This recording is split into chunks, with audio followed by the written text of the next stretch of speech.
Eagles are a 5.5-point underdog on the road against the Bears on Sunday. Nick Foles will start despite bruising his ribs in Sunday's win.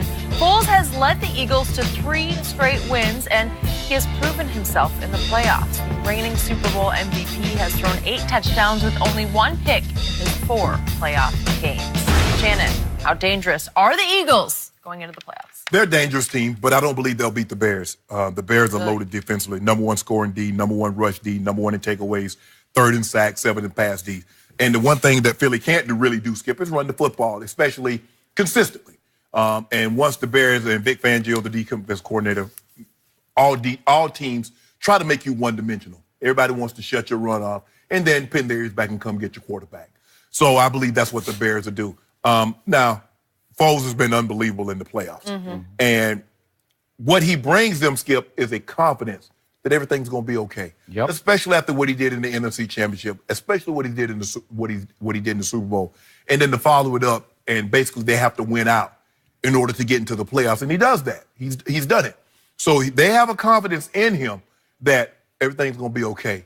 But I just don't know if I don't think they'll be able to run the football. And when you can't run the football against a team that has number 1s in scoring D and rush and in takeaways, that lets Khalil Mack, that let Hicks, that let Floyd, that let some of those guys pin their ears back and come get your quarterback. And plus, he's banged up. So we don't know how healthy he's going to be.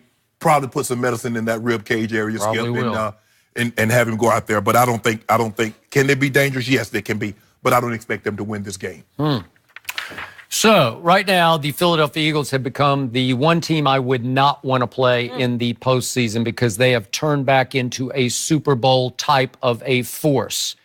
And that's all because of the presence of Nick Foles. I would not want to be Philadelphia management if Nick Foles goes on yet another playoff run. Well, that's another thing. Puts them into a really between the rock and the hard place position of, what do? We let him go? What do we do? Rock in a harder place. A harder place, that is for sure. And just for the record, I believe that Nick Foles and company are going to upset the Bears in Chicago. And just for the record, I was half kidding with one of our security guards down in the lobby on Friday, who's a big Philadelphia fan from Philadelphia, and I was just sort of surmising and putting 2 + 2 together, and I thought, gee, wouldn't it be something if the Eagles upset the Bears, and then if the Eagles went to New Orleans and upset the Saints in that hardest place to play in the world? And wouldn't it be something if the Cowboys beat Seattle and then went to the Rams and upset the Rams? And guess what? Oh, Lord. Guess what that would mean, Mr. Sharpe? That would mean the NFC Championship game would be Philadelphia at Jerry World. And I got to tell you, I would not love my team's chances in that scenario because of Nick Foles. So, in other words, you want all your prayers answered in the first month of the 2019 year, huh? Because that's a prayer. Okay, I'll take the prayer of Dallas in the championship game, exactly. but I'm telling you, if it's Nick Foles at quarterback, my team already beat your quarterback twice, Carson Wentz. Beat him twice. Beat him in Philly to start the 7 out of 8 run and beat him in midstream in Dallas. And it was a shootout, but my quarterback, I don't know how he did this. He threw for 243 yards in the fourth quarter in overtime, 17 of 20. I don't know how he does that. He can't throw. He's not accurate. But I don't know. I don't know how he did it, but he did it. And I would fear my team against Nick Foles because I fear Nick Foles in that offense. It just looks different to me with him operating it. He operates with poise under fire. I do not consistently see from Carson Wentz. Obviously, Carson Wentz is extremely talented. He's big and strapping, and he can run a little bit, though he couldn't run quite as well this year coming off his big knee reconstruction. But Nick Foles moves around pretty well at 6. I think he's 6'6". I believe he is because he's a former basketball player. Well, here's the thing, though, Skip, but also what they're going to have to look at is that Carson Wentz has been hurt an awful lot. Yep. He was hurt in college.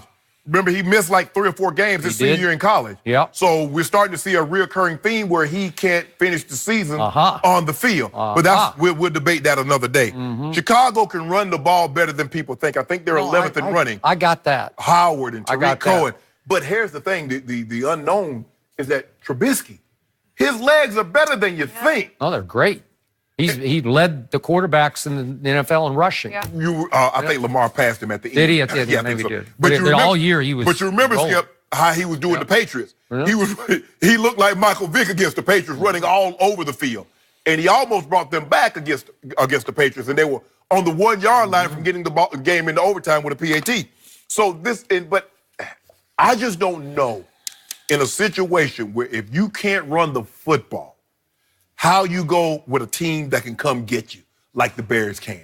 And they started, and the Bears, they're thinking like, okay, this is 85, 86 all over again, where we can come pin our ears back. And, and when they got to the Super Bowl, I think it was 06, they had a type defense with Urlacher and Briggs and Peanut Tillman that could take the ball away. They could come get you with a Goonlier and putting pressure on the quarterback, Tommy Harris. So we're going to see, Skip Bay. I don't believe the Eagles can win. But this could be a very dangerous team because they believe. And there's something to be said with a belief that in Nick Foles. Yes. They do. Yes. So over the 3 games that he's picked them up and started, he averages 321 yards passing. He led the NFL in completion percentage because at Washington, he completed 25 straight passes. That is hard to do. Did it tie the NFL? It tied the NFL record. And then he had a flat route to Aguilar that was a little behind him, and he dropped it. Okay. So do I have to remind everyone that in the NFC Championship game against the #1 ranked defense, Minnesota is back. That was in Philadelphia last year. He goes 26 of 33 for 352 and 3 touchdowns and no interceptions. And then against Tom Brady in the Super Bowl, 28 of 43 for 373, 3 touchdowns, and did have 1 interception, but had a QBR of 89, which was better than Brady. So he outplayed Tom Brady in the Super Bowl. He was better. Those are 2. Ain't no outplayed, he was better. I keep telling you, I can't remember in my time of covering the National Football League 2 better games, back-to-back championship games, Super Bowl, than Nick Foles played at quarterback. Well, you have to, there has to be some value. It can't be an aberration because 1 year under Chip Kelly, he went 27 touchdowns to only 2 interceptions. There's something there that is really good. It's very different than Carson Wentz, but it's really good. And I don't think it was any silly, any blip in the radar that they built a little shrine in Chris Long's locker to Nick Foles. And Chris built that. Yeah, but it sounded like everybody co-signed on it, right? Yeah. Fletcher Cox was co-signed. I think he contributed to all it. them candles. Yeah. Shrine. Right. It was a shrine because they know that in Nick they trust. They just do. He's their Saint Nick. So, I would fear this team if I were the Bears because it's hot right now. And what is Nick Foles doing that Carson Wentz didn't consistently do? Spreading the ball and finding the... Now, the thing is with Nick Foles, Foles throwing the ball over the top of your head. He's throwing the ball to Alshon, getting big plays. He's throwing the ball to Aguilar, getting big plays. So in these 3 games, Alshon's caught 16 for 301 yards, and Zach Ertz has caught 18 for 147 yards. But they're 50-50 on catches, and then all of a sudden the bombs away are going to the stud receiver, the wideout. Okay, that's dangerous. That's a formula for upsetting Chicago at Chicago. Well, the thing is that the Bears don't normally give up big plays. The question is Eddie Jackson, because right now this year he played a lot like Ed Reed. Yep. See, it's not good enough for him to get his hands on the ball. He's trying to turn getting his hands on the ball into points. He's trying to put the ball into the end zone. He's getting scooping scores. He's getting pick 6. So he's a ball hawk. Yep. Now, when they shut the run off and you have Foles back there, so now that gives Khalil Mack's a man, Skip. I mean, he's putting 330-pound mans on their behind with one hand. So, and now you got him and Akeem Hicks up the middle, who had an unbelievable year. And you got Floyd. So it's going to be very, very interesting. That Eagles offensive line, it hasn't played up to its potential, but it is loaded with stars, right? Yeah. So if Nick Foles is like 85% healthy, I don't know what he's going to be. But he's going to have to be able to take some shots. He's going to have to withstand some punishment. You don't build a shrine for someone you don't respect. They're trying to become the first team to repeat as champs since the 03-04 Patriots. That would be impressive. It's not an easy thing. No, you would know. Thing to do. All right, is LeBron coming back to the Lakers anytime soon? We'll discuss what